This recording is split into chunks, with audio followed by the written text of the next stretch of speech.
A very good afternoon to you all.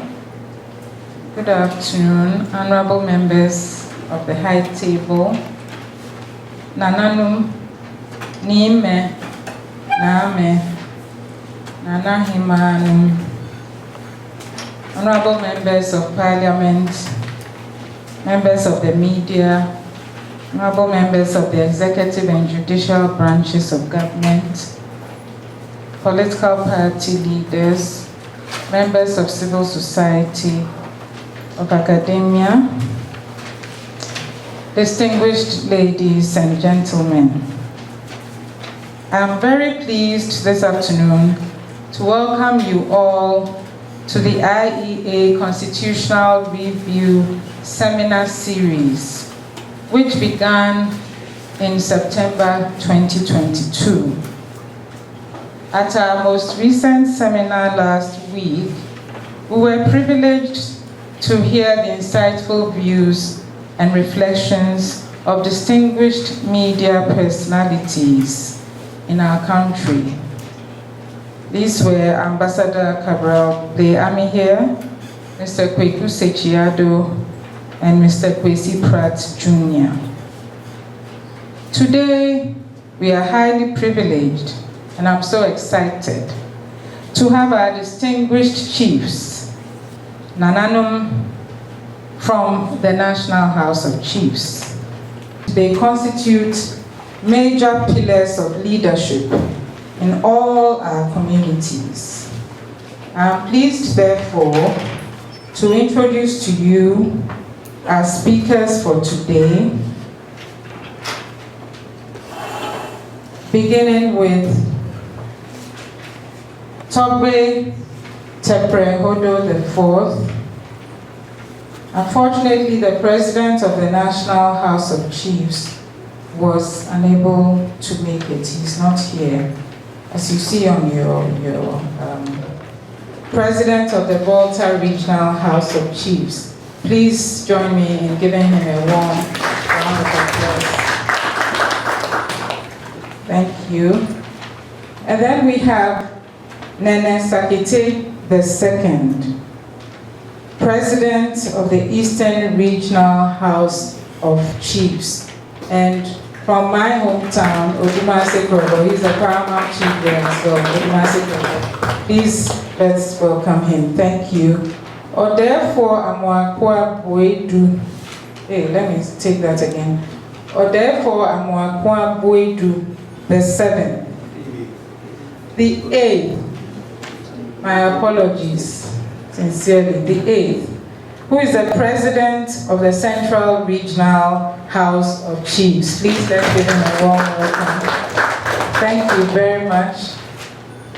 And then we are most privileged to have Numo Belempo III, Osu Wabulomo,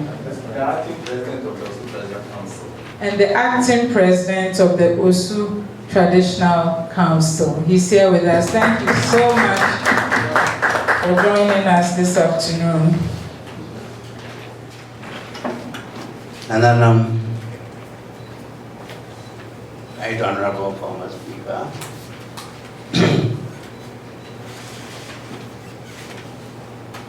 distinguished personalities here, I recognize Honorable Avoka, Justice in the Show.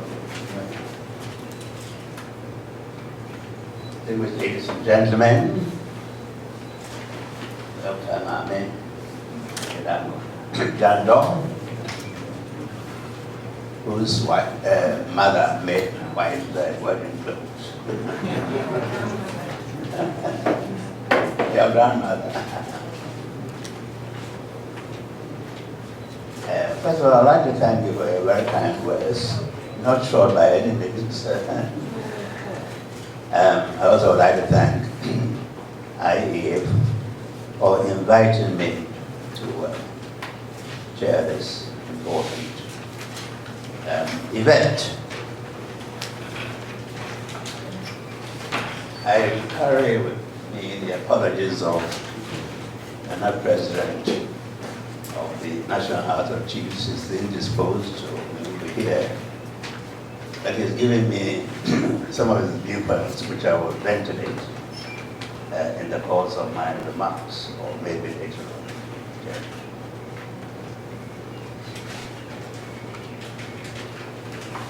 Ladies and gentlemen, I'm sometimes referred to as the father of the 1992 Constitution. It's a title of dubious standing. In any other country, to be referred to as a father of a constitution which has endured for 30 years, the title will be seen as a badge of honor. However, in Ghana, it's almost like a cross to bear.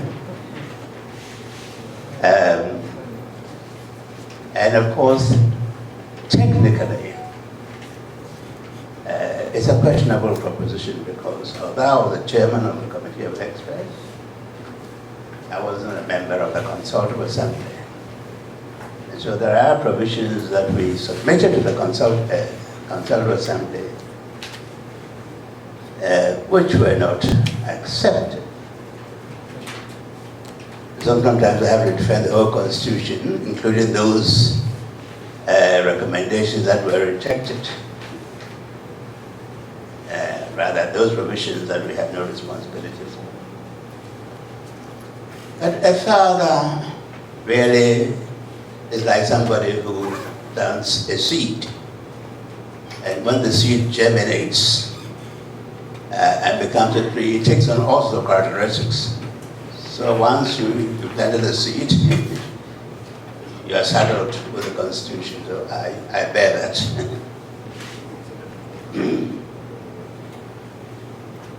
In view of my role in making the 1992 Constitution, I think I will be quite limited in my remarks. Maybe later on I'll add on the viewpoints of our President, Mr. Halloween. But I would like to make a few.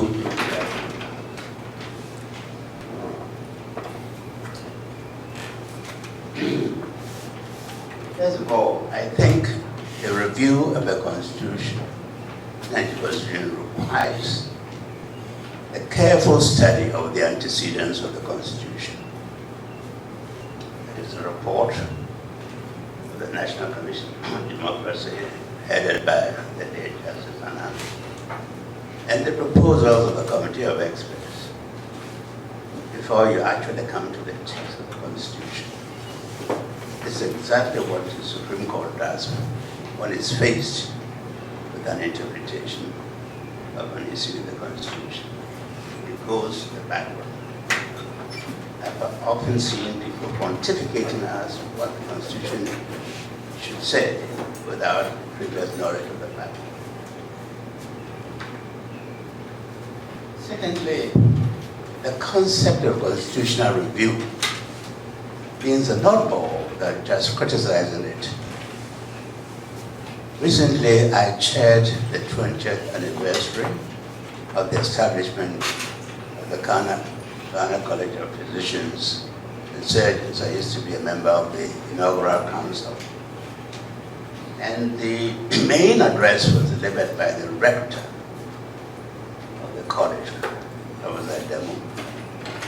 And in reviewing the work of the college, it said there were 3 categories of people in doing such a review exercise. There were the celebrators, who saw nothing wrong with the institution and what is done. There were the assessors, who saw everything wrong with the institution. And then there were the reformers, whom criticized the Constitution, the institution, but provided meaningful ideas for reform. I applied this concept when I was responding to him with respect to the Constitution of God. You know, through the work of the Right Honorable former Speaker, we have a day we call Constitutional Day. That's the only sign of the celebration of the Constitution. But even that day is devoted to a sustained critique. For 30 years, the Constitution has been the subject of fierce and sustained criticism. Very few people have devoted time to how the Constitution has endured for 30 years, how during that period there has been no constitutional crisis, how we have gained an international reputation as an oasis of democratic and constitutional stability, and how this has reaped benefits, even economic benefits for us. It seems to me that a review has to recognize the merits of the Constitution, which are considerable. This doesn't mean that there's no room for criticism. So, the third point I would like to make,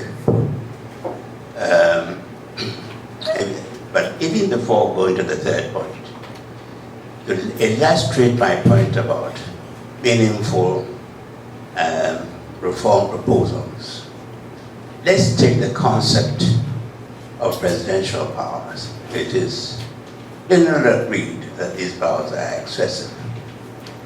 The Honorable Justice Emily Short delivered a paper here in which he gave a very convincing analysis of the excessive nature of these presidential powers.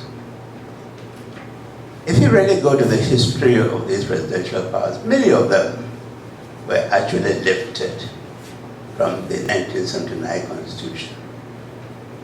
But in any case, in my submission, is not enough to criticize them. List is what I did to a law class at the University of Professional Studies recently. I said, list all the presidential powers, one by one.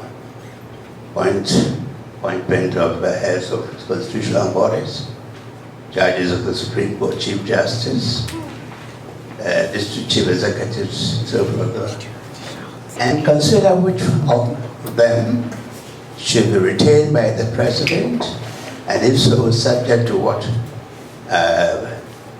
conditions of consent, which of them should be removed, and if removed or transferred, who should actually exercise those powers. Go through the list and have a realistic alternative and see whether at the end of it you will have an effective government, you have the kind of democratic regime that you want, and so forth and so on. That's what I mean by a constructive alternative. Then my third point is that it's not enough to review the text of a constitution. The underlying values are very important. If you view the text or revise the text without re-evaluating or reorienting the values underpinning them, you will not be successful in creating a proper system of governance. Let me elaborate it. My other point is that sometimes what we consider to be an undesirable practice may not necessarily derive from the Constitution. It may really derive from some sort of political culture right outside the word of the Constitution.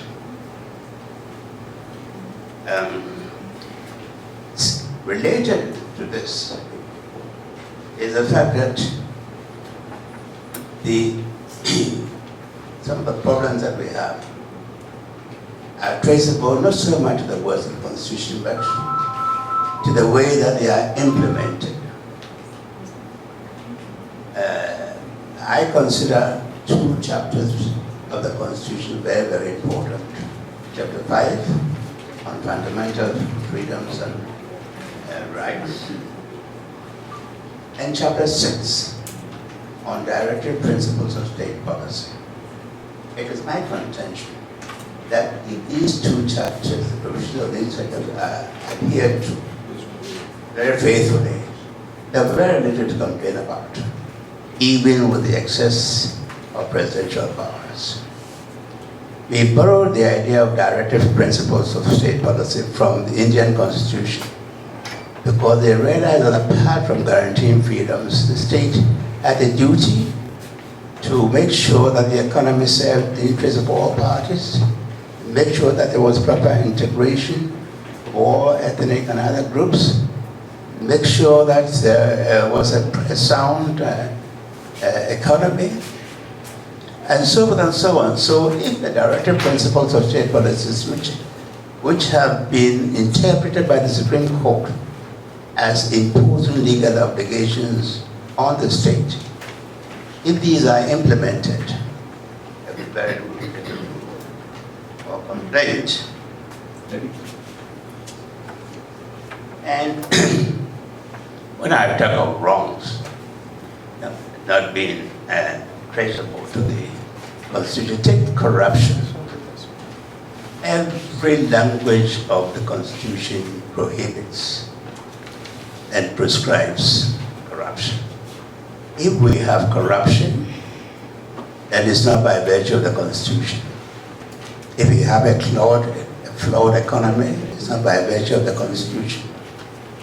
If we have indiscipline, it's not by virtue of the Constitution. So the wrongs of society are not necessarily brought under the Constitution.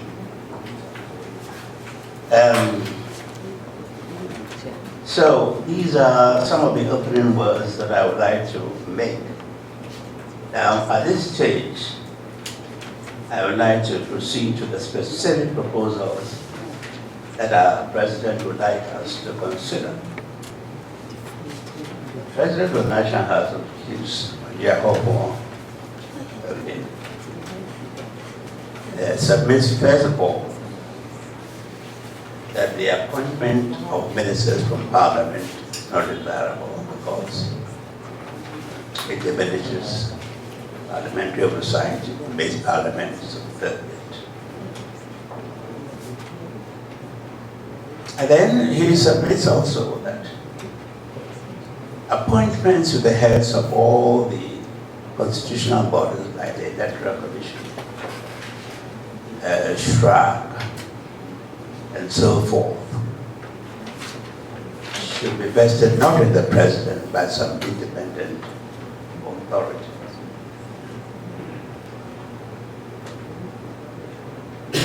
That raises the question I raised, which is that who will appoint the appointing authorities?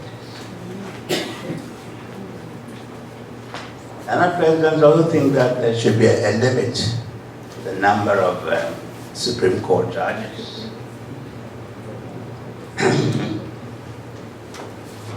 He advocates the establishment of a second chamber as some sort of check on Parliament, which is dominated by highly partisan considerations. And this House should not necessarily be constituted by chiefs. Chiefs certainly, but other distinguished personalities who are made members, not on partisan grounds. On local government, Nigeria Hopewell thinks that there should be a special percentage of assemblymen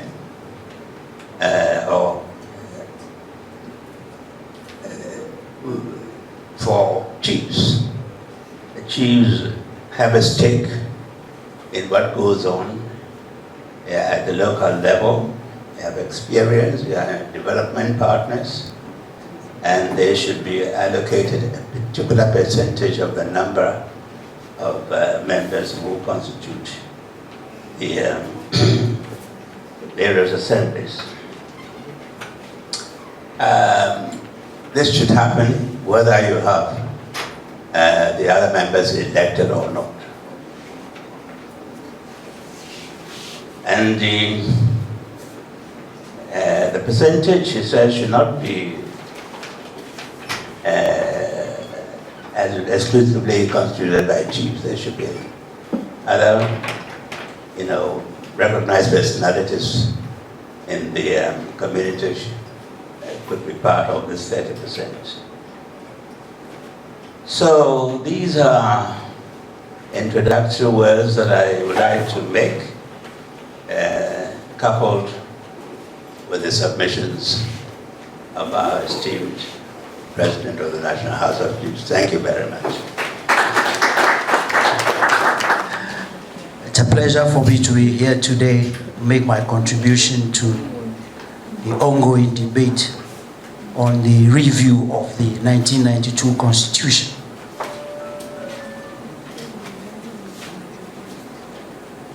One of the things that I have heard people say is that the 1992 Constitution has not been fit for purpose.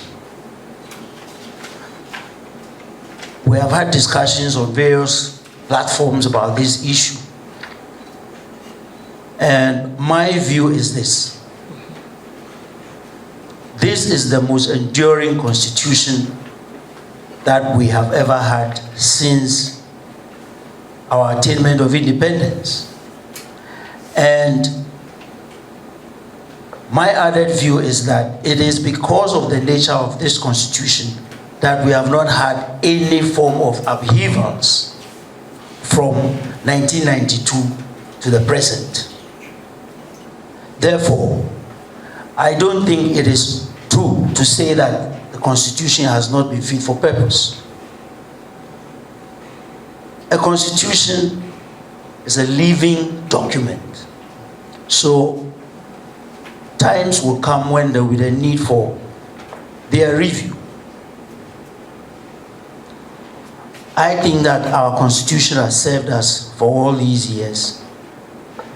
But then, there are a few areas that sampling views, we have come to agree that there should be the need for some form of review.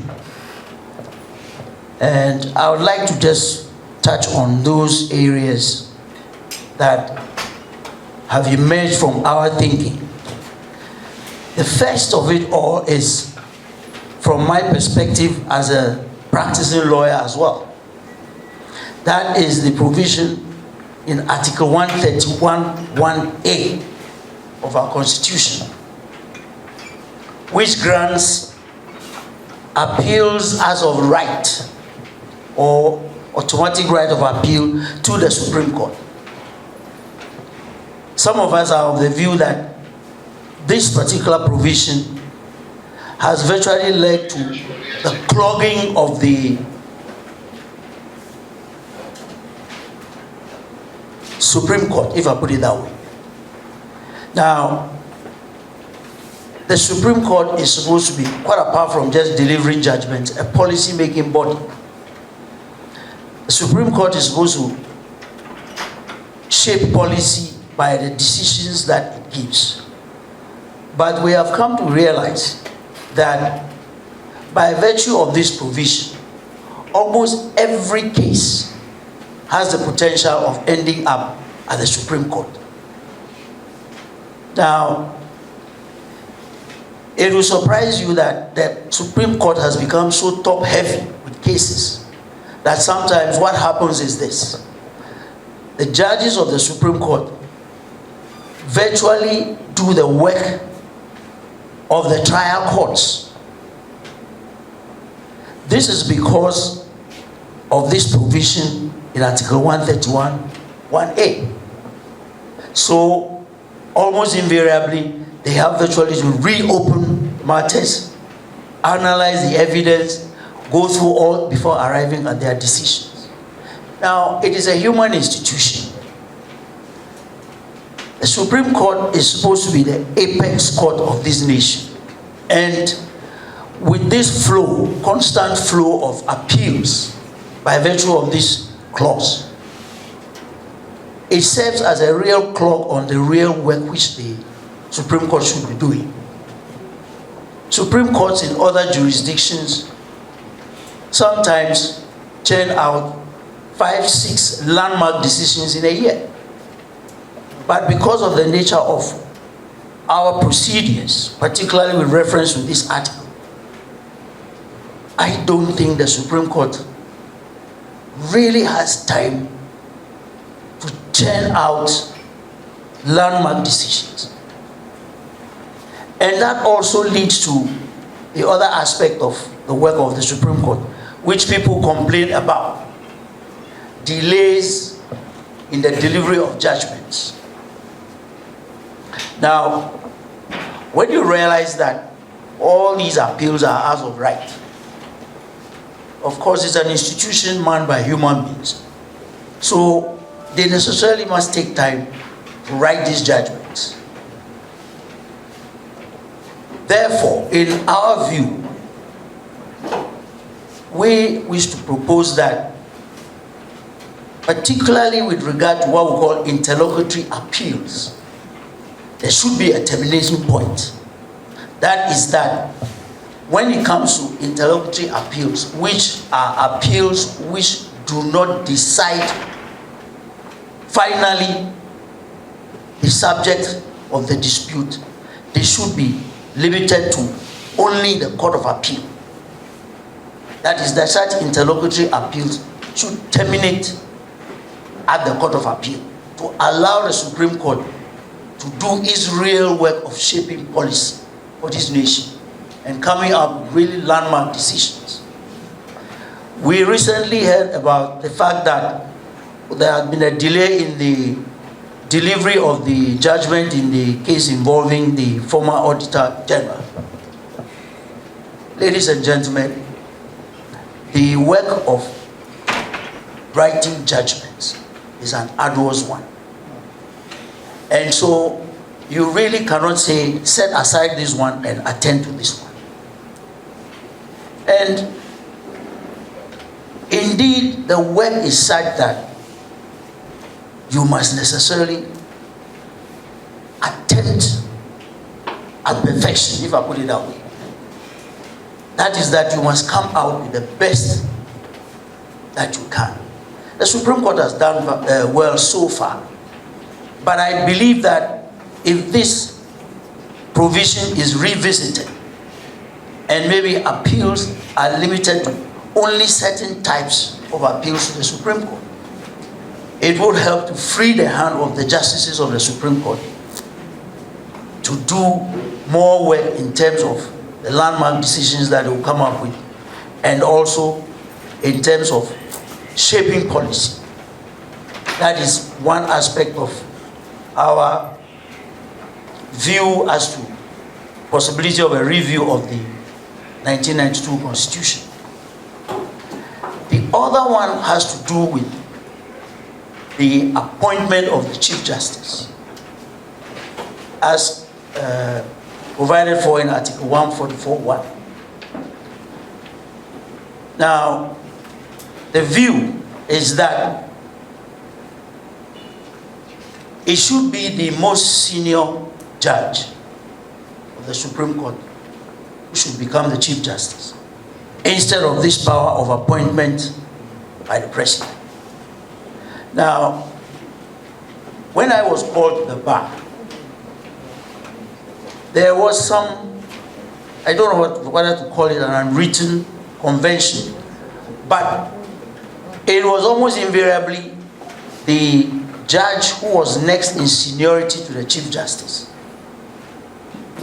who became the Chief Justice, or who took over as Chief Justice.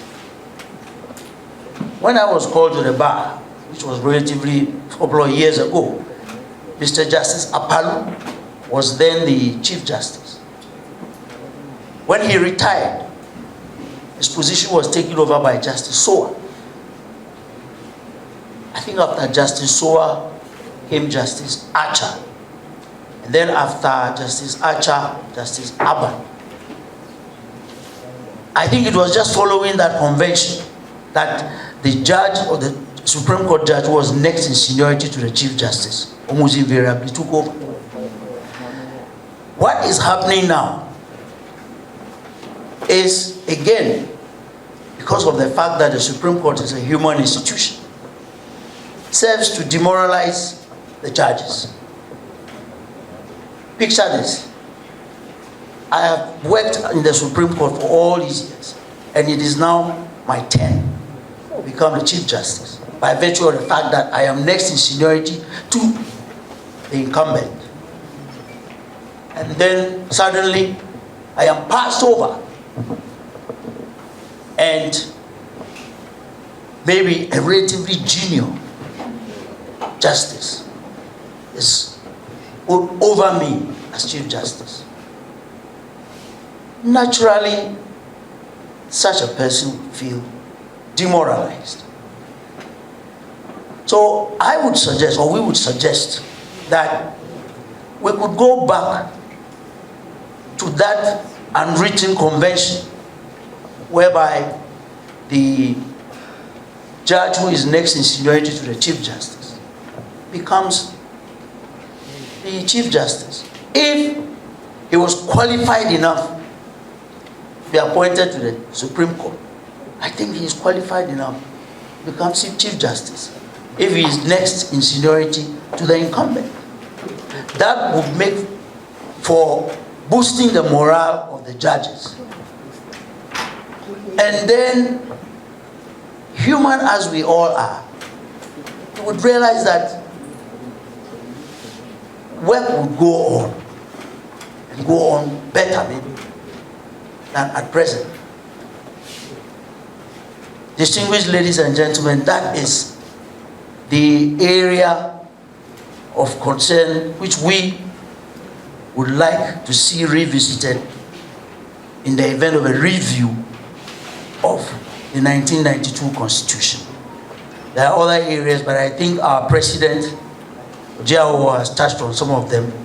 I was going to point out the issue also of appointing members from, ministers from Parliament. But I think he has touched on it, so I would not go into all of that. I thank you very much. I'm not a lawyer, so most of what I'm going to reflect on is mostly what a lot of people have been talking about, including me, discussions that we've been having. So first of all, I want to acknowledge my colleagues, Nana Dr. Susubrebi Krobia Asante, who is the chairperson, and we just heard from Togbe Tupre Hodo. Then I have Odifo Amankwa Boadu, the 8th, right? The 8th. Good. And my own senior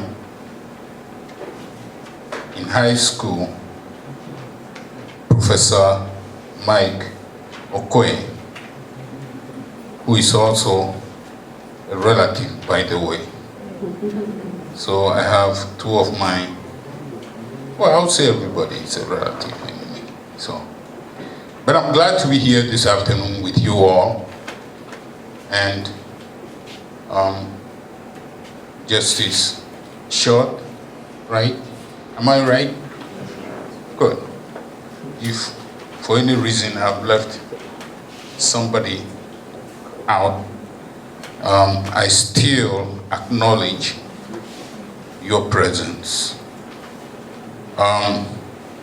As I said from the beginning, I'm not a lawyer, so, but as an Omahine or the Kono of Manyakrobo, I still have a lot to say about our Constitution. And most of what I want to talk about will go around the world especially some of the developed countries like America and Great Britain, you will see a whole lot over there. You will see how the Constitution operates. And believe me, I don't want us to take up their form of Constitution, but at the same time, everything started from there. I want to make an observation that from the days of the British Constitution to that of ours, it seems to me that the constitutions are mirrored sometimes towards a personality at the top or the head of state at the time.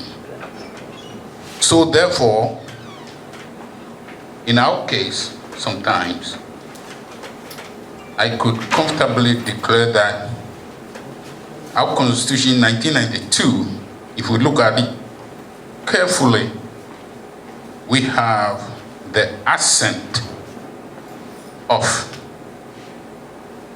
the head of state at the time, probably President J.J. Rawlings. I could be wrong, but this is how I see it. Because why did I make that declaration? When one reviews his appointments from military government to civilian government, they look practically same as the civilian government appointments. And we have the same pattern today, where the president appoints the MCEs and DCEs as well as metropolitan heads. The government has about 20% of all the assemblymen and women. The government appoints about 20% of all the assemblymen and women. The government still appoints, or the head of state still appoints the regional minister. The president still appoints the regional minister, who enforces, number 4, who enforces the Constitution? Is it public enterprise like the EPA or the Supreme Court? In the US, they call it the Chevron doctrine. It's a fight between the civilians as well as the Supreme Court. Environmental issues, environmental protecting issues, who should protect the public's interest in that? Is it the EPA or the Supreme Court? This is something that I also want to share with you. And let me set back a little bit. I attended college in the US, and I worked there for years before I became the Colonel of Manyakubu. And I'm so familiar with the American system than the British system that we studied in high school. I was one time listening at President Barack Obama last year, really. And some of what he said stuck with me. He responded to a question by saying that American Constitution was revolutionized. He 1776. The Constitution held that we hold this truth that all men are created equal. That's what he said. But if all men are created equal, yet most of the writers of the Constitution or the Charter were slave owners. Even the first president, George Washington, was a slave owner, and Thomas Jefferson, also who wrote it, was a slave owner. So this needs serious reform and restructuring. And I sat down and listened to all the conversation over there, and I was thinking about ours too, to be careful about exactly what we want to reform. Because democracy can be frustrating sometimes. And look at the gun laws. And again, I keep on coming to the US sometimes. Look at the gun laws. They have the strictest gun laws around over there. Yet, people are being killed daily by the guns. Why? Because of the gun lobbyists and gun manufacturers and politicians themselves. So it means the laws are not working. In contrast, when you travel to other countries like Australia, where 3 decades ago there was mass shooting, which killed people, the legislature passed swift gun laws which revolved this menace. No more killings. It stopped forever, and we haven't heard about any more killings. Having said that, having said all this, I mean, what is the dictionary telling us about constitutional reform? It says, the means by which an alteration to the Constitution, whether modified, deletion, or addition, is accomplished. So what is the core purpose then? I believe that the core purpose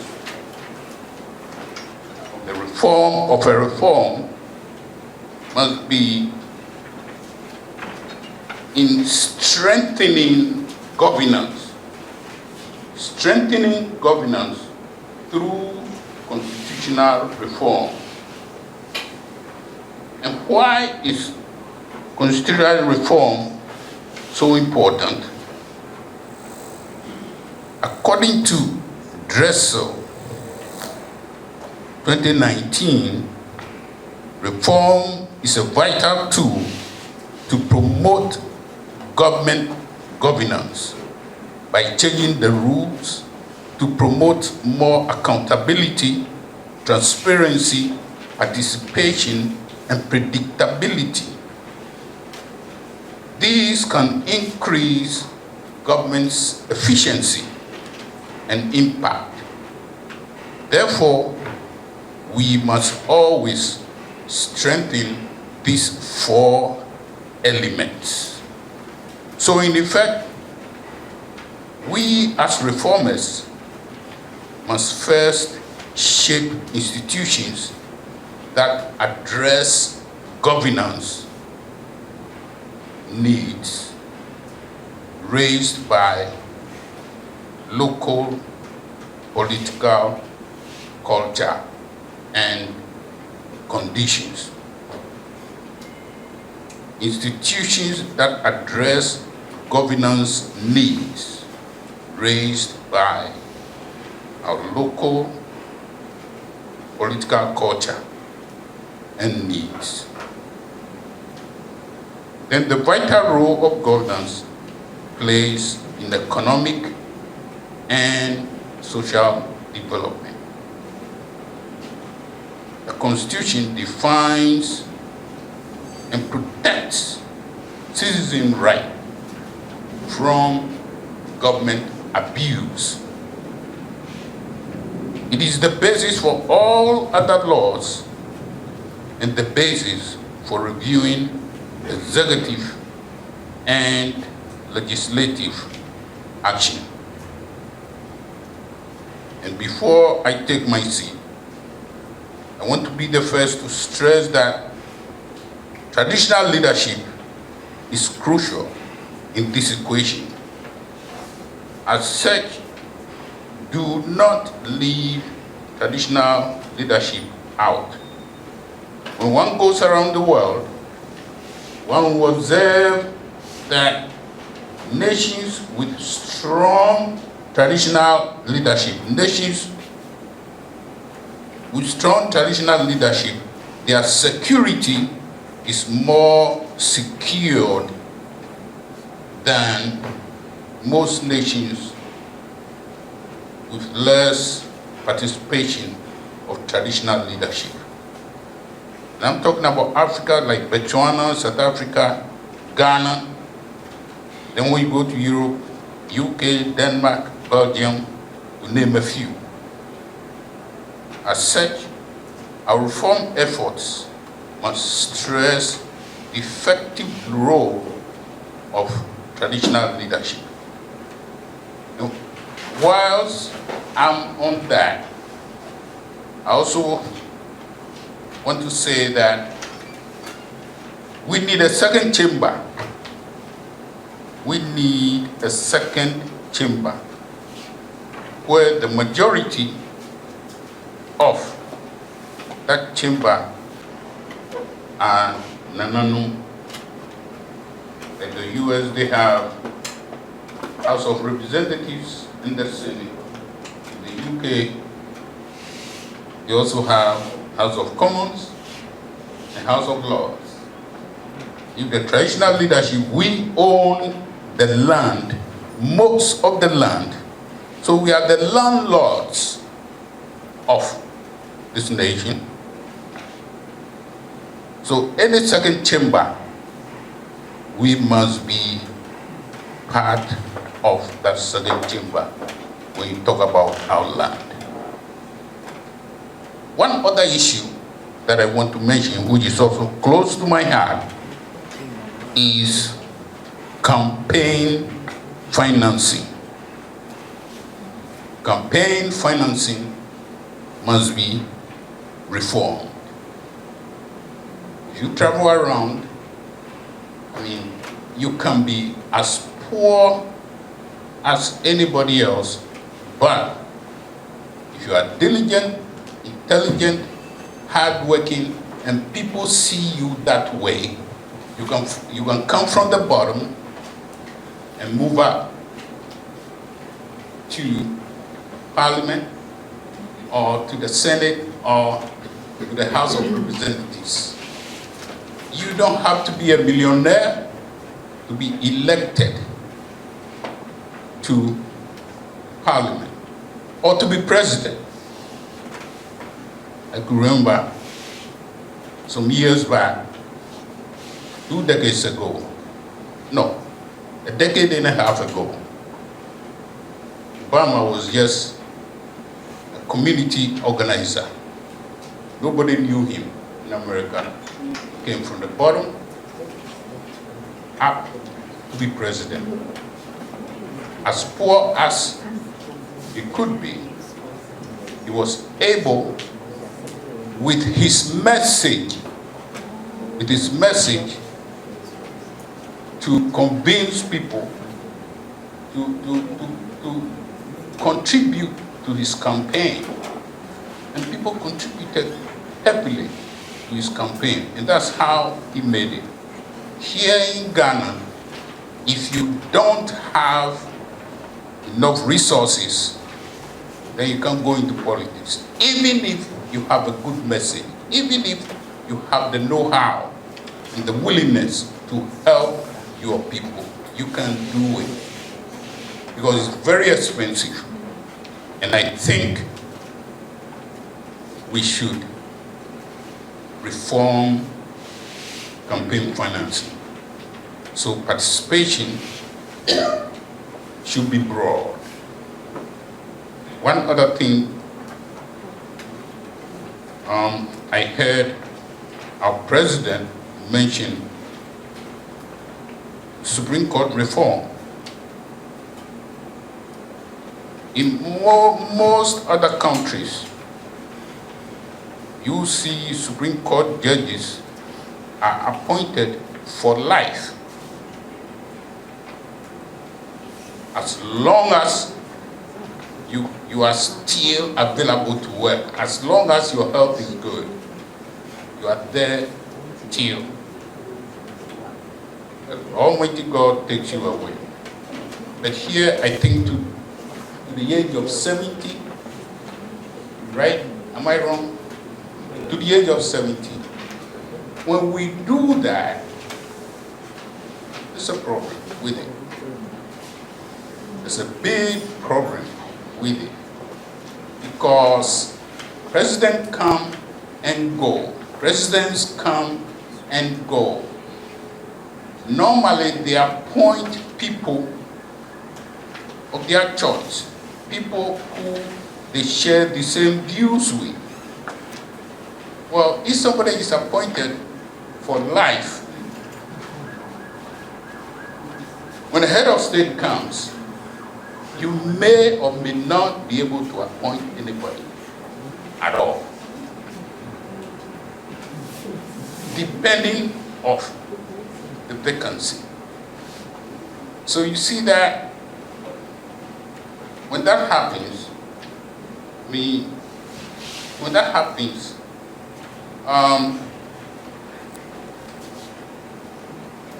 I think, and I'm careful of my choice of words over here, so that nobody will construe what I want to say. What I'm saying is, we are better off having a Supreme Court where the judges are appointed for life. It's up to the judge to say, I need to go home now. Somebody new must come in. But we must not have an age limit. This is what I propose. And there's a whole lot, but we've heard some already, and I don't want to be repeating the same thing over and over again. It's late in the afternoon, and some of what I have over here that I haven't heard from my colleagues is what I've proposed. So thank you very much. Thank you, moderator. Dr. Mami Adwa Jechijami. I heard you say Amwakwa Bwedu. Therefore, Amwakwa Bwedu. Nana Chair, my colleague Nanano Nime, Right Honorable former Speaker of Parliament,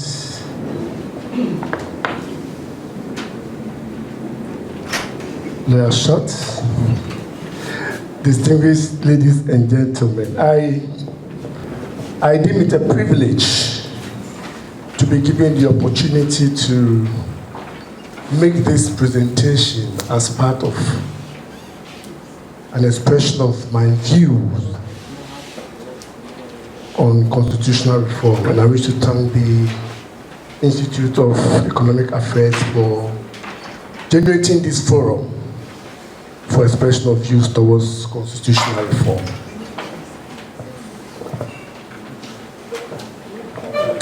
I also thank Professor Mike OQUAYE for calling me directly in respect of this event. And I remember telling him how honored I was to be engaged in that regard. Much appreciation to you and the team. Each time I'm traveling within the country, I look out for the Ghana flag. that symbol that identifies all of us as a nation. That symbol that identifies us as one people. That symbol of patriotism, that extremely unifying tool that makes us proud as Ghanaians. Unfortunately, I don't see the Ghana flag as expected. I rather see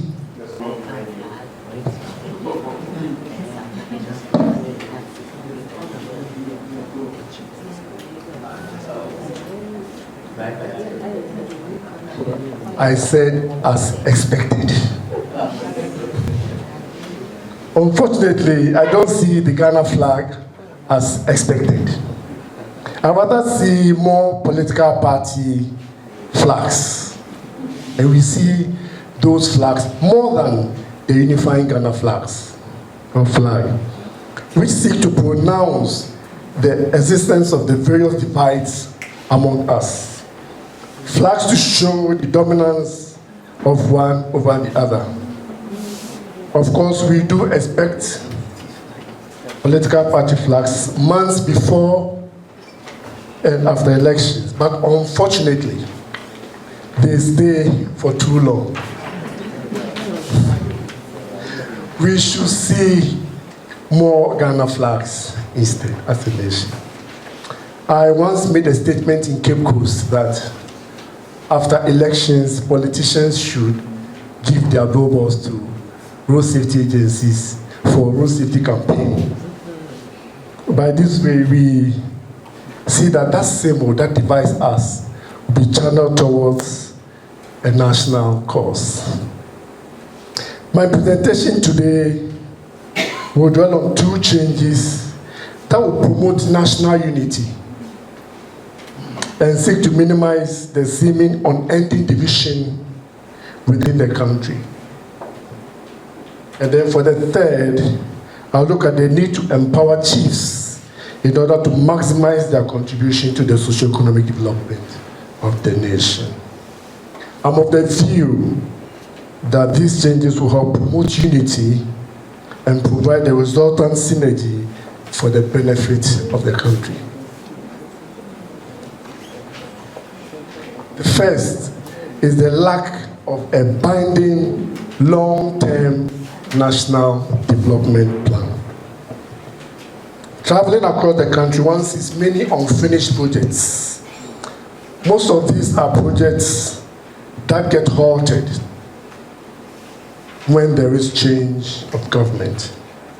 For such abandoned projects, one may ask why the projects seem to be a priority for one government, but then remains less of a priority for another government. And this comes with much frustration at the local level as we see the country's resources locked up in abandoned projects which are not benefiting the local people. So what guides us in the country when it comes to the selection of projects? Articles 86 and 87 of the Constitution provide the legal foundation for the establishment of the National Development Planning Commission, the composition and the functions. Article 86, and here, clause 1, there shall be a National Development Planning Commission. And then it follows with the members, a chairman who shall be appointed by the president in consultation with the Council of State, the minister responsible for finance, etc. Then, the functions of the National Development Planning Commission are listed in Article 87, but key among them are to make proposals for the development of multi-year rolling plans, taking into consideration the resource potential and comparative advantage of the different districts of Ghana. And then to monitor, evaluate, and coordinate development policies, programs, and projects. We have the National Development Planning Commission in place, but as a country, we do not have a long-term national development plan. Other attempts to have this done are unfortunately curtailed with a change of government. The Constitution Review Committee or Commission that was set up in January 2010 to consult with the people of Ghana on the operation of the 1992 Constitution made a recommendation for a long-term national development plan that would be binding on successive governments. A long-term national development plan that would be binding on successive governments. I read this from Jampo. While the government accepted the Constitution Review Committee's recommendation for a comprehensive long-term strategic multi-year rolling national development plan, it did not agree with the Constitution Review Committee that the provision for the development plan should be entrenched and that the plans so developed should be binding on all successive governments. This was rejected. The need for the long-term development plan cannot be overemphasized when it comes to the efficient management and use of the country's resources. Pursuant to the Petroleum Revenue Management Act 815, Section 21, Clause 2D, said the annual budget funding amount, which is a component of the national budget from Ghana's petroleum revenue, shall be guided by a medium-term expenditure framework aligned with the long-term national development plan. So even for the revenue from our petroleum, we are asking it to be spent in line with our long-term development plan, but we don't have it. And then clause 3 in the Act 815, where the long-term national development plan approved by Parliament is not in place, the spending of petroleum revenue within the budget shall give priority to, but not limited to, and here we have 12 priority areas. And the Act enjoins the Finance Minister to select not more than 4 priority areas, and these can be reviewed every 3 years. That means as a country, we do not have even a fixed way of spending our oil money. We have to select and then change every 3 years. The absence of the long-term development plan and the resultant use of the petroleum revenue through selected private areas have been an issue of concern for the Public Interest and Accountability Committee. According to PIAC, this has led to the thin spread of the over $3.43 billion, that is annual budget funding amount that has been spent since 2011. So what is causing the delay in the formulation of the long-term national development plan, and why are governments not prepared to be bound by it? And then how can the long-term development plan be acceptable by all governments, so that as a country we have one focus for development as one people with one destiny in one long-term development plan? Sections of Ghanaians feel marginalized in the planning process at various stages, from conceptualization, planning, and implementation. And this has created apathy and has reduced willingness to participate in the implementation process. This has also created a we and them syndrome, which undermines inclusivity in production of ideas. Here, no one must be excluded or marginalized in the planning process. We should identify all important stakeholders and make sure that they are part of the planning process. And no side must feel excluded from the planning process. The views of all political parties should be taken into consideration and factored in the long-term national development plan. And once this is done, it must be binding on all governments. So in developing the manifestos, political parties should show how they can achieve the objectives in the long-term national development plan. This will avoid divisions, get all governments on board the development plan, and ensure better use of our resources. I have to look at that.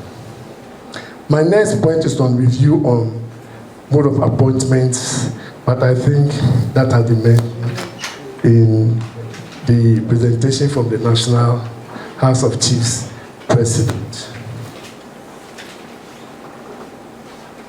The next is empowering chiefs. The importance of chiefs in the socio-economic development of this country cannot be overemphasized, and chiefs have played very significant roles in this country and have done so through numerous responsibilities they have for their communities.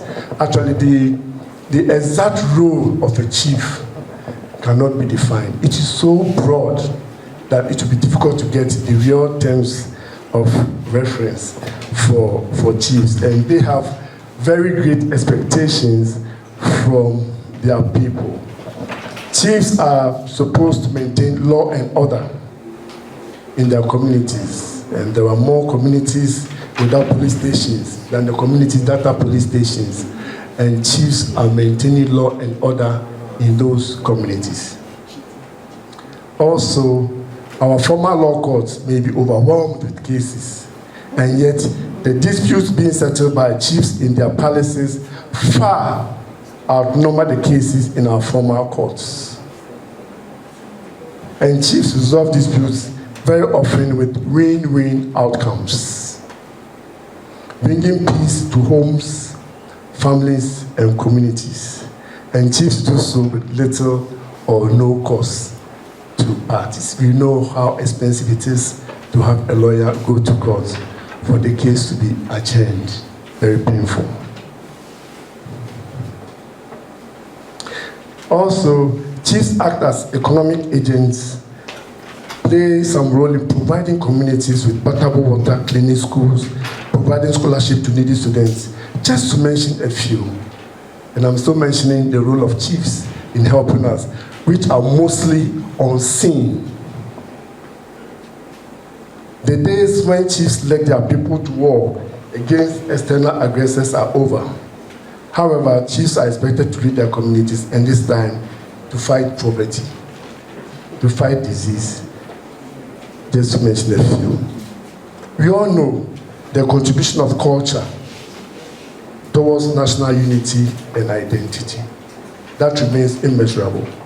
And chiefs are expected to ensure that that tradition and culture bequeathed to us by our ancestors are maintained and not lost. And these are done in so many ways, including the celebration of festivals. And these festivals are normally celebrated with objectives that are in line with development of communities. Should I mention more about chiefs? Chiefs are usually looked up to in the fight to protect the environment, especially by government. We saw on TV when the president went to meet Nananum at the National House of Chiefs, and the responsibilities he was expecting them to have and to contribute to helping resolve the issue. A lot is expected from chiefs, but the reality is that the chief in modern Ghana is divested of formal executive, economic, and judicial power, and also no development budget. Most of the things that MP is doing, they expect Omahini to do same, but MP has budget, Omahini has no budget. The challenge is how the chief can meet the expectation of the community and provide the support being sought by government in the absence of the necessary power and resources. And here we see that there's that gap in the constitution that does not equip the chief enough to be able to support and help the country the way they are supposed to. And as a country, we have done well to preserve the chieftain's institution, looking at Article 270 of the Constitution, which guarantees the existence of the chieftain's institution together with traditional councils as established by customary law and usage. We have the National House of Chiefs and the Regional Houses of Chiefs with their defined roles in the Constitution. But the reality is that the modern governmental system marginalizes chieftaincy. The post-colonial Ghanaian leaders saw chiefs as competition when it comes to power and managed to attenuate the power of chiefs. The customary obligation to attend to a summon by the chief, that is section 63D of the Chieftaincy Act, Act 759, has been undermined by a ruling of the Supreme Court, Amplify versus Attorney General and the National House of Chiefs. And the criminal sanction attached to the refusal to attend to a chief's call is now of no effect. This has made it difficult for chiefs to even have that required authority over their own citizens. And this is very important and must even be addressed before we continue with the fight against galamsey.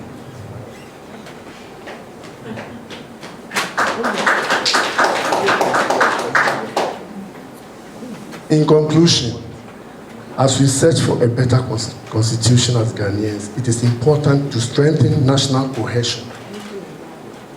Also, the chieftaincy institution presents a potential which can better make diverse contributions to this country when clothed with the desired powers and resources. It is for us as a people to get it done. And yes, we can. Thank you. Good afternoon. Nana Chairman, or former Speaker, Nime Name, I'm happy this afternoon to stand in front of you to talk about the Constitution. But my people will never like me to speak in English. So I would like to speak in Ghana because I'm Shiche in Osu here. Welcome to Osu. And what they told me that I'm just observing, I'm coming to make observing. But now, they changed that I should come and talk small. So I would like to chip in. I'm happy. And you mean share wake shwanine wabane ba kweshi ye Osu Christian book.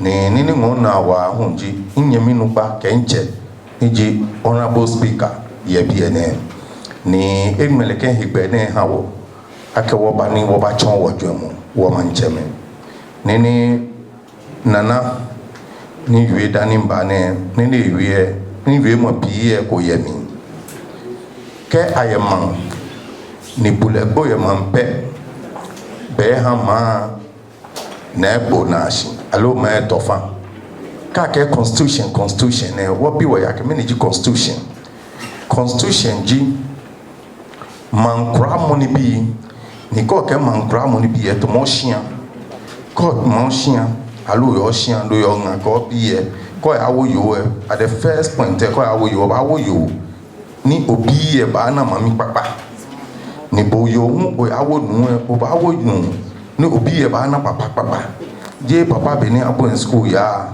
be ke be ko je mami be na je school aba ni ho ni alo e tuni poni ke ni bi awo fridge na ba ye ko e ke eni tumo en le be ke bi e na ko mami papa alo am na ko papa ke fe la kan pe ke bi ne ba ma tumo be ke bi ni ba ye fried rice ke pizza ke manseni ni ke anawu ni ukwe na ipe enye eleni homo bi hienu ya nanga no ukwe na hie le hunke ya ba ni ebe le ke donkin foods ne amba ibe mini bi ami gradually bi ane wo mani wo yo ne ndi akenye pa no koshi constitution na afiye isa na afiye amendment to moni ayuo 1999 constitution ni bibi yemini ehye ko ni sanu wo po ni wo tun eni akeke mancheche bo e okaya ni manche me amami ke me wo mami dan je chelio amami ke me hion mami ka shu afi amami ke me hion mami nyoji ami ni amina ni bi ni ya no e mami no ko ne ba common kra ni e na agba ke ha moji nika wokwe na in the next 5 years coming wonam good leaderships come ne ambado mo gba he come efia no ba cho imagine kuma no we shele mo agbene noko ne baji super glue akewo no mi ni anu ni wo mancheme ka wona ne me ha wo musunchon eja ke kemo konfe ne ye honest labor ko alo mo konfe akuchu emi ni oye bihin alo biye kuma je be fe bo ko bi ba jebo ni le ananya nyoko lakan pe bi ni ba obi fite mu eba ni ene mene ka wona ni wo nche police to ese ni amomo gbeme ne alo ni alo amenfe ni bi nehi na tepe alo wo chame alo wo ka police ake mole keba ni ma chosele e ka e manche obe higbe manche obe higbe ma pa fa ehun constitution eyo ake manfe man alo akucho to monke wo bia na 16 region na fe esanu mo fia mo abomodeni enye yue man yue mo na eme man yue mo eni ha mene nsumo ma yue ga ne ka fe to mo blofo me nson jiwo ka obagane ni usuma ko hingane e fo pa akoba akasika ni ko so ma ko yue po e fo ni mi unbo ma mi mo bomode makase o man yue mo game titri fagbe tete ni ne esaman kesegbe ko igbe kete kuma segbe amikase ko sponse yue mo e fo pa wo honorable speaker ke for tui le gan ba bia ke e fo pa ke ba le gan o ba na ke e ja ke jeme alame jeme ni wo jeme ye na le boye o kasi o jeme yue mo ahun le akele ma po bon ka fo boye gan e sa no kasi gan yue mo agbene ka fo boye ewe alo northern region e sa no kasi am yue mo wo honorable Joshua Labi ke forte ni ne dago ma yue mo ile ke e fo pa ewo pe ko ne se akelete jengbe a regional minister ye jeme ona magba fa shini e fi otomo ta frache man komeno especially wonye metui me e fi amage ko yue mo ko man yue ma lo won yue ga alo yue aigbe alo yue Hausa alo yue leke be je mokoji ni ne mi gba fa ene me ne yanu ni gashpon ne no as the constitution agent alo governance is any you or your assembly sa keshi wo bomode ni wo yuega gake brofo e bia na ebe la kan don bia na achon tui ke otega ga chicheko alo kan yokopo ye jeme na echon ni ke peke ko yuega be na amade nsene ko ba no mi gba fa e ko ni leke bejano to ne ko ni wo jeme ne mu na ke wo je osofo nupa ni ji wo speaker ni enu e ha mo fia mo ke wo manji acheme bia ni ye wale o de wo ngba anmenye no wo ngba nye fa ko ni nyekwe lakan jeme nya ha o ko ni bula ba gbene no ni ji ejo ni ngba baji bia ni politicians baba o ka me wo manje ma sanjiami tafrache manje ile tafrache wokola ke shia ko na yo piti ye jeme te fi otin keje piti yo lo ye ko dan wa so no aye ko osumu ke shia ko na me na ho onu ni tafra jeje je wa so no na ho nu ke shia ko ni tafra che amini ne kele wa ni jeje mo je o wa so ni bo ni de akele ewo mi pa fa ke manche yeli kegbejanu to we kuko krede ye to monye mi manche yu ake brema wo taate na ye tabilo e ni teta ayeme ni jo tai ewo ke beta sefu na agbene she beni agbene momo e ba fi we oni o yam ko shia no ake je moje keke politician ko niyan se ewa mekwe ni constitution e mi ame fe no ku ye ni politicians akpa ame ke manche ma sane mi wo bona fe ni tu injole apa eja ke kame ogomi pe iba na agba apa agbere ma gba fa e ko hake constitution ne akwe monike edomusha ke MP alo edomusha ke Ghana gbe ne ba ye ake miniji eshidomo dani kepa ani eba yegbema yafona alo eba ni gbema ni fiona mi o ni ba lo eja ke bi ani nini wonaji wonyeme ye bi tafrache ami fe desperate ewo so mo bi na mi je mo bon beni so mo bi e ka so mo bi rally am fe na me he am the politician say ko me nka me gbena je me fe me mo bonam ewo ene so wo ba ka agbene mo constitution e ko go wa ke tafrache ka oye esani otu emi ajobo esa mo ko fi oho ni ke gbo na wo fa gbo ti approach mo ko beni nle ati aba ko ye honest labor agent ko ya fe party fi o sanu wo etu no ne ye mle to ane sanu o ka fe mu jo e jeme o party fs o ba fe mu jo beja money small sani wa no project o ba fe mu jo te ba le ten constitution ni ani akechuni do ni ka kechuni alo afi ba wona ko na me ni fi oso mo ke ni bi ye boni esana me fe ni bi bona fe ni ka na agba ba ejake margin fe ni of 16 regions ni fe mo fi amu ye kusun ni efi oye ma ni ehan to enjoleke no ya ke hwele mo ba jeme wo hu gane wo ye kusun ni wo fi oye be no ni sanu e wa gba constitution na afe amendment o do gba ke ko ba gan ke se be ni game ke ni na me fi o ni ekwele no wo fi a hu ni mene nyina gbenye bade ni nke mo fi amohede ni so le ni yo wa bole to ye ewo amenmegbe ko na akwa constitution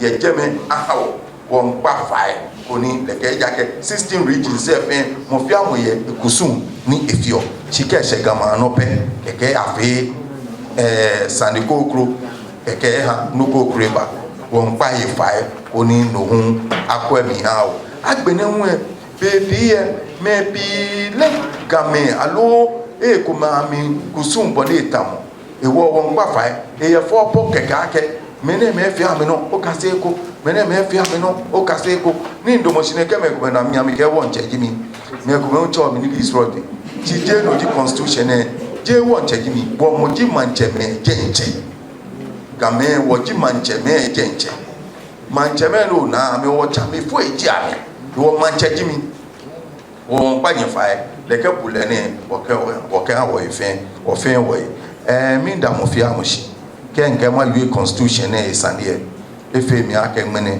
wo ba te hie bie she mo na aka nyem mgbe hu ni nyue ka many bie many mane mi am be che fiu inche english na fiu ne sakte me fe mo fi amo abo mo ni ga e kase ko inyon yue kwa pe inyon yue ga inyon yu mu ekome wo fe wo bomodin ko no respect mboko boni be kome ake masu mama papa ke ba hin moko look down upon somebody language constitution na fe no ko na nya ke mo adum mla hin bona fe ne ka civil war alo no ko ba ya ke me ko ma ni fe mu ntawo ni laka no ko ateshi we saka sanu minti saka sani de minti it's not fine ofen you like I like you oh maybe I don't understand the language that you are speaking please can you speak English fine I will speak English with you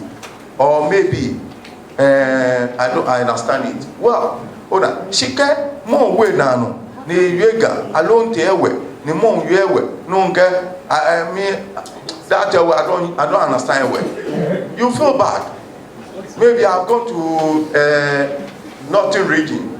The person was speaking nothing with me, and then I would just, oh, that I don't. He doesn't speak well about us. Me papa, wo wiemo. Ni kemo kote further to that sani constitution afi no ko ni anye akemo aye ye mlana oni tu ingolaba. Nye fa na wiemo na ye wa. Yo, you wala don no more belling for the third. You wala don. Please let's give him another.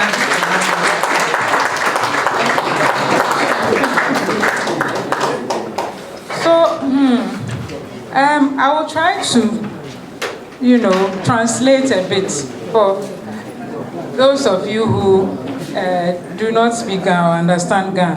But I myself, my Ga is about 80%. So,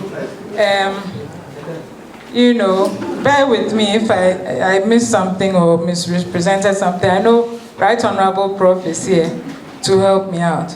So Numo Belemfo III is saying that he argued that the Constitution is like, that part, I don't know if I got it, but I got most of it. Says the Constitution is like a man or woman who is home with his or her family, and where it is important to choose the right, responsible husband or wife who will do what is expected of him or her. Did I get that right?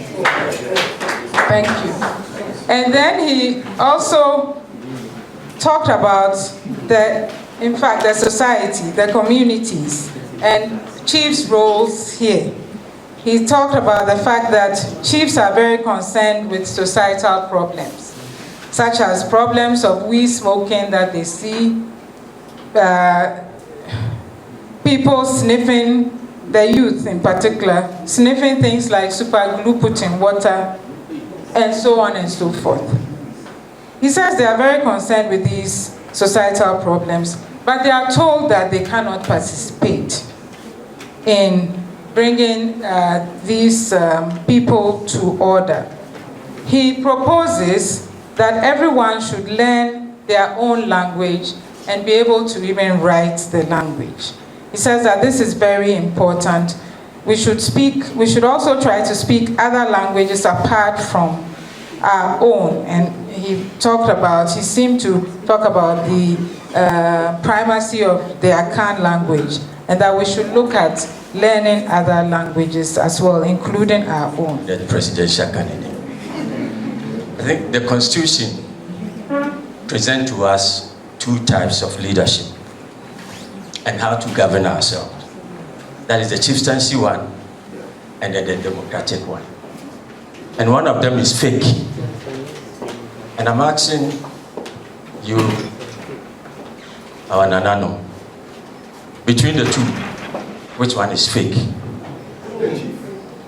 Okay, is the chieftaincy fake, the leadership of chieftaincy and the governance of chieftaincy, as against the leadership of political system and the governance of political system? It's a question. The other thing that I also want to find out is that, especially from the Central Regional House of Chiefs, how can we as a people live cohesively with this kind of political partisan system? How possible? What has never worked for us as a nation is political system. Right from 1957 that we had our independence. And apparently it actually started from 1947 when the UGCC was formed. That was when the nation began to go apart up to now. And it has never worked for us. In 1848, that was when we had the first assembly, the National Assembly that currently we call Parliament. And they were made up of chiefs, which was truly the true representation of our aggregated nation. Before we became Ghana, we were being ruled and led and governed by our chiefs who represented us in the 1848 First Assembly. And that was a true representation, but not this partisan one, which has been dividing us.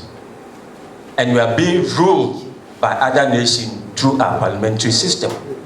The US president will just pick up a call our president who has majority in parliament and say, this policy. It's just like LGBTQI, that we are not able as a nation even to take decision of this.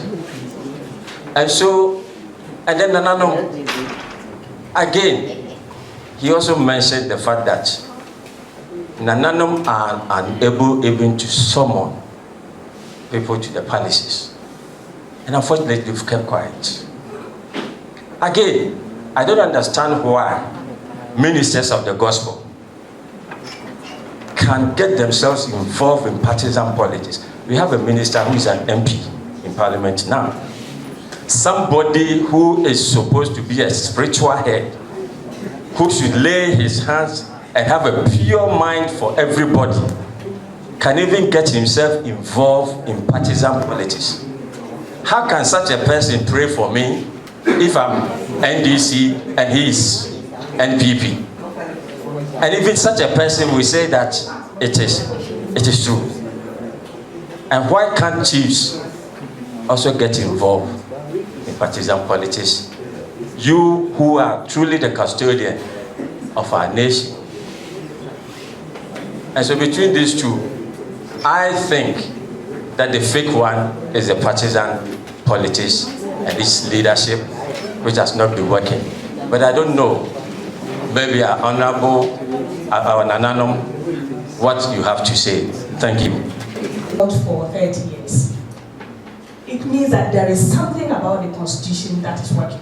But as we all agree, there are aspects of it that we may need to take a look at. So we do owe a debt of gratitude to the processes that led up to the 1992 Constitution, and then the processes that have sustained our democracy till date.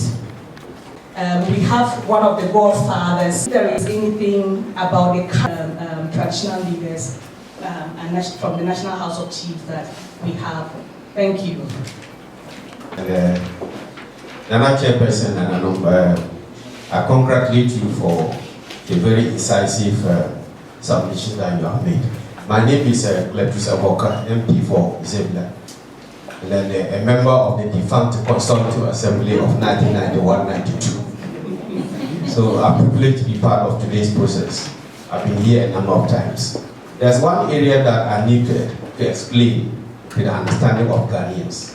It was mentioned here briefly, but I think that for some time now, a lot of people have had the opportunity to criticize that aspect of the Constitution, and that is Article 78, dealing with appointment of majority of ministers from among members of Parliament. So many people have bastardized this constitutional provision, Article 78. Now, that Nana Chairperson said, we should know that this constitution was based on trying to cure a mischief and trying to unite the country as one people, one country, one destiny. So we took into account the 1969 and 79 provisions about appointment of ministers. If you look at 1969 Constitution, it was a parliamentary system, Westminster system, and only members of Parliament could become ministers of state. Now that Progress Party won the election, Prime Minister Bush won the election, there was no MP from the Volta region in the Progress Party. So therefore, a cabinet was formed without a region being involved. We thought that that was a gap. That did not appeal to national unity and cohesion. So we had to make a change. Look at 79 Constitution under President Hillary Demand, 10 Republican Constitution. They then took a cue from 69 and said that yes, this is a presidential system of government. If you are an MP, you are appointed a minister, you have to resign as an MP and then occupy the position of Minister of State. So some MPs who won the election and became ministers had to resign and they were organized by elections. What happened to President Hillary Demand? Government? There was mutual suspicion and mistrust between members of Parliament and ministers of state. Members of Parliament said that they had the time to take their money, resources, energy, their integrity to go to the nitty-gritty of society to campaign and win. And when they won and came to Parliament, then they took technocrats and people who were just them from about portmanteau and make them ministers who had no contact with their constituencies. And that they didn't even have access to some of the ministers. No wonder Liman lost the budget of 1980. The MPs rebelled and voted against their own president's budget. That is why he lost it. So, again, the background of 69, Volta region is out. 79, quarrel between ministers and MPs. and therefore no cohesion even in the government. We have to do something. We say, okay, let's unite the country, let's unite the people. So we say, okay, the president has the opportunity. It's a hybrid constitution. The president can appoint some of the ministers from outside and some from within Parliament. So that there will be cohesion. Besides that, the other reason, one or two other reasons why we made that provision was this.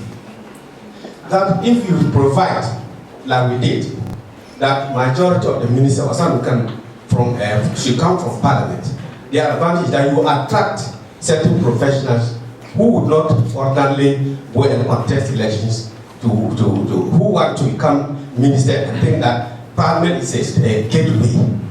So we improve the intellectual content and professionalism in Parliament and make good laws. That was one other reason. The other reason was that bills originate from cabinet. So if some of the MPs are ministers and they take part in discussing the modalities of the bill from the cabinet, by the time that it comes to Parliament, at least they are knowledgeable enough to share their experience that they have in cabinet with the members of Parliament. So that if there are 3, 5, 10 MPs who were cabinet ministers and they are in the chamber discussing a bill, they will share that experience with those who are backbenchers or who are not ministers of state. And that will improve on the quality of lawmaking or of the law in the country. These were the good motives. And then in any case, if the MPs who are ministers come, it is easy for those who are not ministers to interact with them in the chamber. During tea break, etc., you go and sit by the minister and say, this is the problem in my constituency. And because of the fact that both MPs, you will help you. These were good reasons why we provided that majority of ministers should come from Parliament.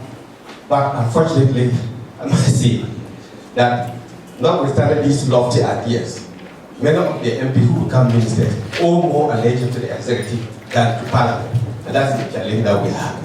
So I thought I'd share this experience with you, that we have lofty ideas of making that provision to make sure that at least the Constitution provided that we have 10 regions at the time. Cabinet will make not less than 10 ministers and not more than 90. So we expected that at least every region will have a cabinet minister. So that if there's a cabinet meeting and an issue is coming for a particular region, there will be somebody there to share the perspectives from that region. That is the idea we had.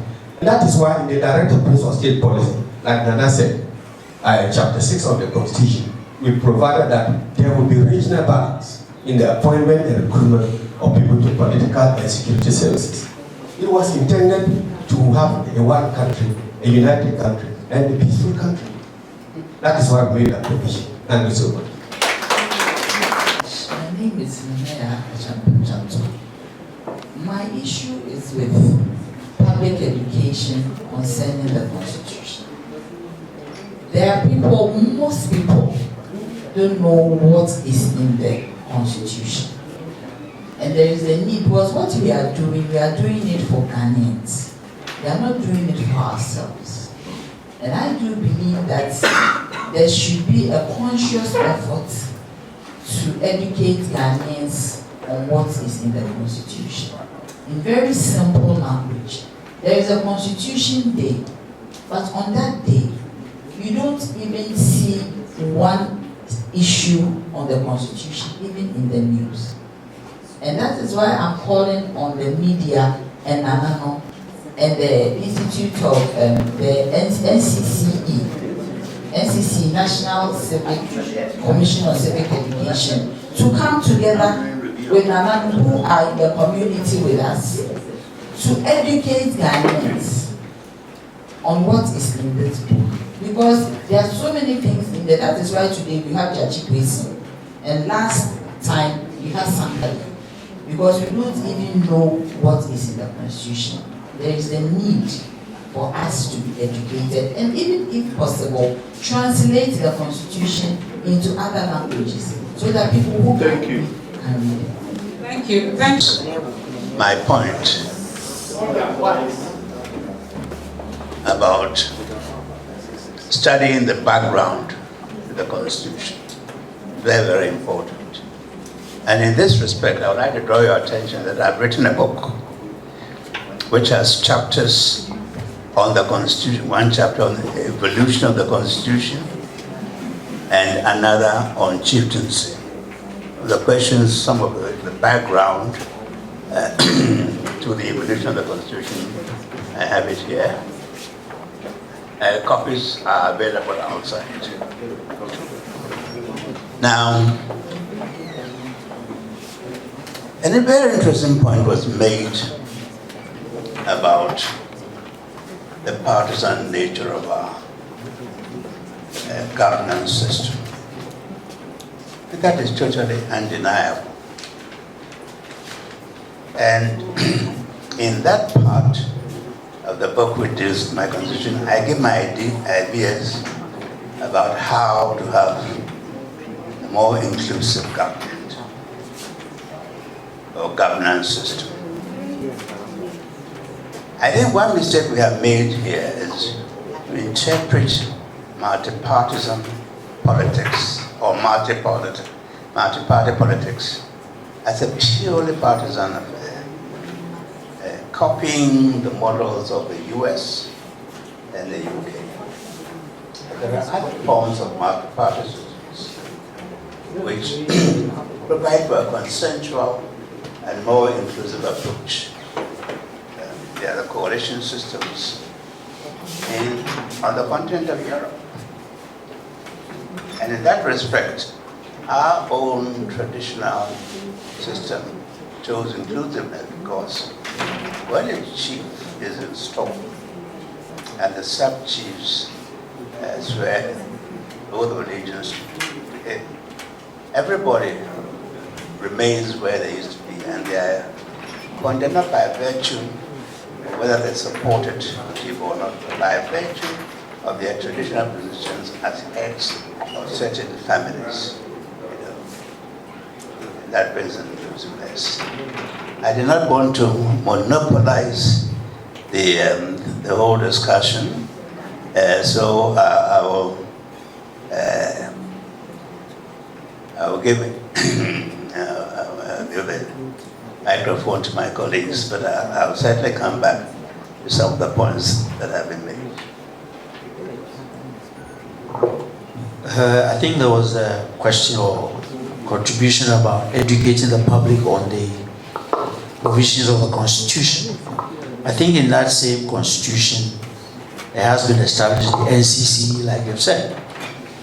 But I think what has happened over time is that, with all due respect to the NCC, they don't seem to be doing what the Constitution has mandated them to do.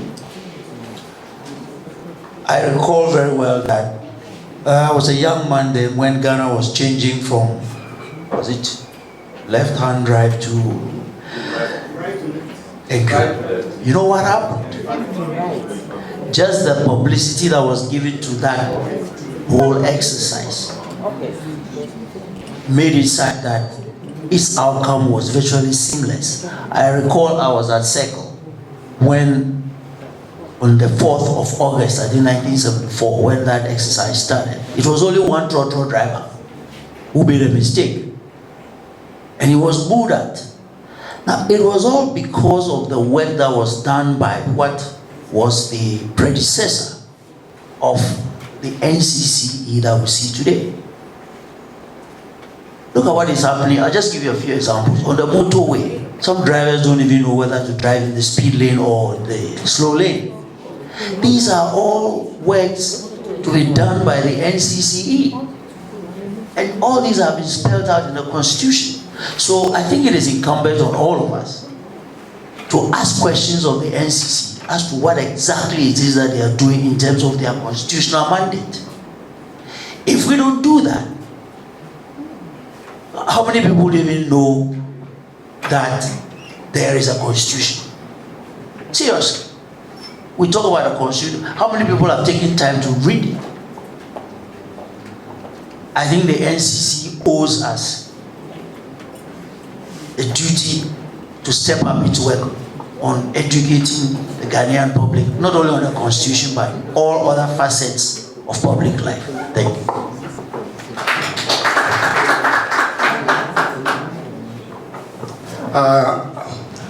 There was one question whether the traditional system or what their political party system is fake or not. I think both are good. But then if we look at what is happening in our communities, we see that the chieftaincy institution has served us very well for centuries. If you look at the district assembly concept, we have the DC, we have the assemblymen, we have the unit committee members. If you come to the palace, we have the... No, if you come to the palace,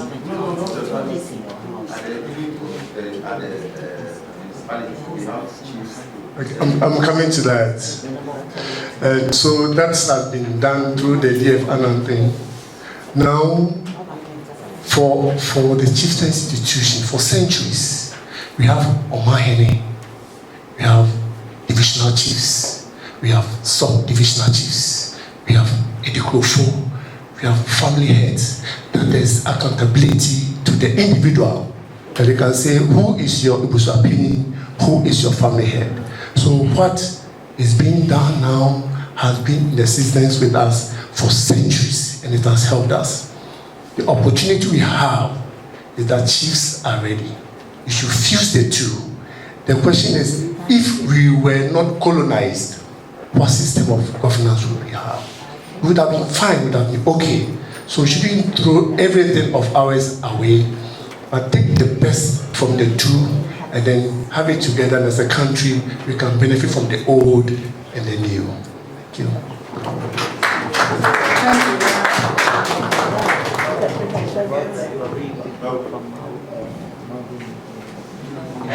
Oh, yes. And over here to the gentleman, Ni Odekwao. He mentioned something about security of the country, and it's very, very important. When the security is tight, the country develops. One thing I want all of us to know is that Nanano are much closer to the people on daily basis than elected politicians. So, well, I agree with you that we should be represented in MUSEC or DISEC. These are mostly political structures. I would prefer that when all these are said and done, they come to the Omanhini or the Kono or the Ni to settle everything. Come to him to deliberate on the security of the community. I'll tell you, like I mentioned before, every country where traditional leadership is very effective, the security is strong. I mean, I cannot foresee anybody from another place come to my area trying to cause problems without me asking the people to stop that person. We had that experience before with the intrusion of so-called Western Togoland, the Western Togolandish. They were going to attack the bomb dams. They were going to do a whole lot of problems to Ghana. Somebody came to me and told me this is what he has heard.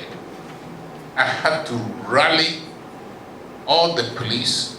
I had to talk to whoever should know about this, so we can gather community assistance to drive them out. And I thank God that we succeeded. Otherwise, what they had planned to do, it would have been disastrous. So, when traditional leadership is strong in a community, the security is secured. I just want people to know that, some go around saying, we don't need this anymore, we don't need them anymore. You need us so much on a daily basis. And we need each other so much. We have people with problems before the politician sets in. We try to solve the personal problems for people before anybody else hears about it. So I commend you for talking about, the security of the place. Somebody also mentioned that probably Nananum must have a permanent representation in Parliament. That was done before independence. Yes, we had Nananum, we had a representation. Well, we never call it in Parliament, but the Legislative Assembly. That's in the 50s. No, not in the 50s, before the 50s, because my uncle, my great uncle, in the 30s, say Emmanuel Matikoli, he represented the nation, Nananum, in Parliament. At that time, it worked very well. Now, I cannot foresee Nananum going to Parliament or getting involved with, parliamentary issues. That is why I propose that we must have a second chamber. Second chamber where the Standing Committee of the National House of Chiefs, will be part of that second chamber. And some prominent people in Ghana talk about some of the issues that confront us in this nation. Because, and I'll say this, politicians or MPs are in Accra, from Bolga, Boku, and all that. They are in Accra. But Nananum are always at home dealing with those issues. So as far as I'm concerned, we need a second chamber talking about these issues that Parliament is confronted with. And sometimes when they make the laws in Parliament and you sit down and deliberate or even think about it, and my brother is here, I heard him one time very angry about the fact that parliamentarians, they won't show up sometimes. Sometimes they don't show up. I mean, Nananum, when they call us to go to meetings, to attend meetings, we are always there. We are always there, and we have a lot to contribute also. My point is, we are much closer to the people than politicians. I don't want to be a politician, and I never will try to be part of Parliament. But what I'm saying is, we need a second chamber where Nananum will be prominent.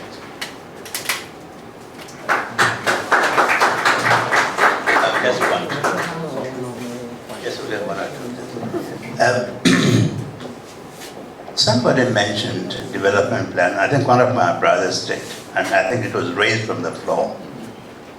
As Turbe said, we have provisions in the Constitution which are not being implemented. If we look at the directive principles of state policy, we have a provision which says that projects initiated by one administration should, as far as possible, be continued by the next administration. We have elaborate provisions on the Development Planning Commission. It is not stated in the Constitution that as soon as a new president comes, the membership should change.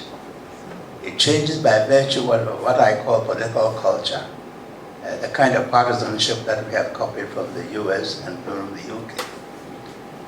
On development planning, my international experience shows that Korea, Malaysia, and China developed as a result of long-term development. I cannot see how we can have effective development when policies initiated and partially implemented by one party are changed by virtue of a manifesto of another in the next administration. It doesn't happen anywhere. From my international experience, it has not happened anywhere. Even India, which is democratic, had a 40-year long period of one party being in control. But I can tell you that in Korea, I was sent to Korea when I was in the World Bank in the year 1968 to establish the Korea Development Finance Corporation. The Koreans said that they would develop the education according to a World Bank report, with elementary school being concentrated upon in the 1960s, secondary in the 70s, tertiary in the 80s. And now Korea is the 12th largest economy, specializing in technology. The students are very much at the top of the class in mathematics and science, and so forth and so on. So, this is something, and it is something that can be done even now, as far as we are concerned. If you are devoted to long-term development planning, this can be done, notwithstanding the fact that it is not clearly stipulated that it must happen for so many years. There's enough provision in the Constitution to allow us to do that. On chieftaincy and modern system of government, by virtue of our history, we have both. It is my view that the two can be integrated. My brother talked about the marginalization of chieftaincy, which is absolutely correct. But whenever we go to a National House of Chiefs meeting or a Regional House of Chiefs meeting, there's virtually almost always a minister appealing to us to help them, government, in various economic and social endeavors. We have a situation where in Galamsey, for example, chiefs are excluded from the process of granting mining licenses or leases. We are excluded from supervision of what goes on in the mining sector, the mineral sector. It has been pointed out that even the power all our subjects has been declared unconstitutional by the Supreme Court. We are excluded from Parliament. We are not part of the executive. So how does the chief exert himself apart from resorting to non-constitutional means? When we say we will help, my brother will organize his people, as I did recently when some Galamsey people tried to ask, meet them and show them where power lies in terms of physical force. Is that the best way? So chieftaincy should be integrated as a matter of fact, because it's a reality, as my brother said. It needs it, just as we need the other form. We are historically situated in a position that we have to integrate it. Thank you very much. Thank you so much. Nana Chair, I gather those were your closing remarks? Well, if you want to, fine. Okay. Oh, some have, so we will wait on that. Okay, Sheikh Shaibu. Thank you very much. My great respect for the Nanano. But Nana Sanjay, I have to try, wherever I was going, I have to try hard and come because I know you are going to make a presentation. Sorry for my coming in late, but chieftaincy is something that, an institution that I have great respect for. And we have shared some views with the chair, even at the Peace Council. And that is one of the things that I want to associate myself with the idea that there must be a certain chamber. Its form, I'm unable to say, but that to give a certain prominence to the role of our chiefs. Because you see, our chieftaincy is an institution that has an element of sacredness. Our chiefs are the repositories of our cultural wisdom and tradition. Their influence is so pervasive, unhindered, and has roots in our history. And so therefore, to have a system that has no place for the chiefs, in my view, is wrong. And so the idea to have a certain chamber that will bring the influence of our chiefs related to our traditional and cultural wisdom. Now we are talking about our values, which is obviously being eroded and corroded in our system. And currently it's a worry that our country is hurting. Comes so obvious to us. But so the chieftaincy is the repository of all these values and we cannot have a place for them. Then we ourselves must blame ourselves for what is happening to us. But my word, this nobility, sacredness that we associate with our chieftaincy, great respect for it, is also being eroded because of the challenges associated with the chieftaincy itself now. With Nana, we have met the president. Our concern is that chieftaincy in itself is becoming a threat, a security threat to our peace in this country. How, just want to throw this question, how should we get our chiefs organized so that this nobility, and I add sacredness, will not be undermined? So the confidence that now we are saying that there must be of necessity a certain chamber that confers that authority to our chiefs also to make a contribution. Our chiefs, for example, will, within wisdom, will say they have instilled somebody called Nkoswahini. So it means that even the concept of development is part and parcel of our thinking. Now we have NDPC. NDPC, that should provide a framework for our continuous development. Now, it's not being seen at the center. So, Nana, in your views, what should we do to empower, not by the power that has been conferred on the president, that it is what he says that what happens? How can we get the NDPC to be the one that create the development vision of our country, so that the years to come, we pray, we no more go to IMF, the 18th, the 19th, and the 20th times? That is the question that I want to throw to you. No. Thank you so much. Thank you very much. Thank you. Just want to ask a quick question. My apologies also for coming in late. I came from a meeting. I'm sorry. I was just apologizing first of all for coming late. I came from a meeting that I couldn't escape from, so I might have missed something. But this is my pet question, and I'm glad that the Honorable Aboka is here. in relation to the issue that you raised with regard to the executive and legislature. What do you think about reversing the principle, the provision? In the current arrangement, you have a floor below which the number of appointments must not go below. So the majority, you cannot appoint fewer than the majority of ministers from outside Parliament. It must be from Parliament. If you flipped it, right, then you'd have a ceiling that yes, you do get that fusion, but in a limited number.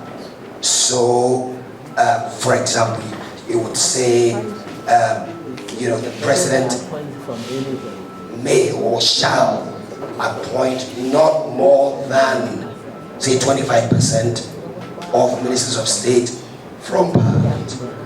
The risk with the current situation, the current provision, is that if you have a president who has a significant minority in Parliament, and you have a provision that obliges him, mandates him to appoint the majority of his ministers from Parliament, he or she could find themselves in a fix. If you flipped it, he or she can appoint as many ministers from outside and pick a few from Parliament. I was wondering your thoughts on that, and also the panel. And one quick one, JOY. The IEA offers us an auspicious space and platform to have a cerebral and elevated discourse on our Constitution. I think it's not fair to make scurrilous remarks such as that the President of the United States calls our President to introduce LGBTQ agenda in Ghana. I'm sorry, we've got to be circumspect in what we use opportunities like this. It's public, it's elevated, and I believe we expect a lot more from one another. And I just wanted to say that because it's not a matter of fact that ever happened. Thank you. We can always debate after the meeting. The point you raised about the majority ministers being appointed from Parliament, I have a personal view that it need not be the majority. Not as simple. It can easily be changed. It's something which came from the sort of assembly. We, the Committee of Experts, did not actually stipulate. But I agree with Honorable Avoka that all the reasons for having this hybrid situation. Another point was raised, Sheikh raised a question about how can the Development Planning Commission be the central point in the formulation of policy. This is where the partisanship business comes in.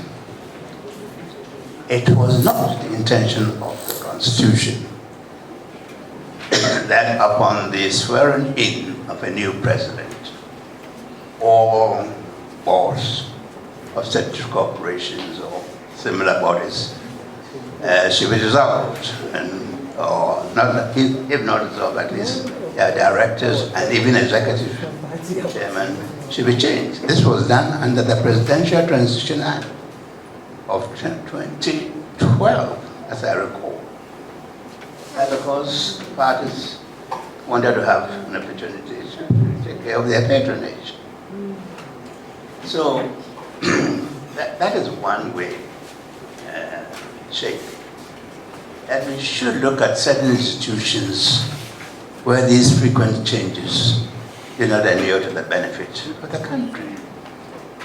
The Honorable, Right Honorable former speaker, in his inaugural address, pointed out that there are certain boards or statutory corporations or state agencies which should have a certain membership determined on technical or professional or other criteria, and should not dispense with merely by virtue of a change of government. And we don't have these permanent things going on, so that you build the institution, so that you don't interrupt the leadership and management of certain bodies. We will never have our development. That's the answer. That we should diminish partisanship nature of some of these bodies and provide for some continuity in areas which are critical to our development. I'll give one example just before I put the microphone down. As I referred to my chairing the 20th anniversary of the establishment of the Ghana College of Physicians and Surgeons, the same rector gave his views on how the college could be improved. And he said, very, very meaningfully, that these steps should be embodied in the manifestos of the two main parties. And if they don't know how to write it, you will help them to write. In other words, if you want to have a national approach to certain issues, it should be a bipartisan or multi-partisan approach. And that is one way in which we will help our development effort. Thank you very much. Thank you so much. Please let's stay here. We are not even done, isn't it, with our comments and questions. We'll take it, we'll continue outside. I just want to thank all our speakers. I want to thank the President of the National House of Chiefs who couldn't make it but sent his submission. Then Tobe Teprehodo IV, President of the Volta Regional House of Chiefs. Please join me in giving him a round of applause. Thank you. Nene Sakite II, President of the Eastern Regional House of Chiefs. Thank you so much for coming. Therefore, Amwakwa the 8th. Did I say it right? No. Yeah, I'm so. Forgive me. Therefore, Amwakwa the 8th. Amwakwa the 8th. President of the Central Regional House of Chiefs. Thank you so much. And no more Bede Info the 3rd. Osu Kwa Ulo. Thank you very, very much. And please, we are really grateful for Nana Dr. Susubri Krobia Santi for agreeing to chair this function. And we are grateful to all of you for coming. We are really, really grateful. Next week, we have the Queen Mother.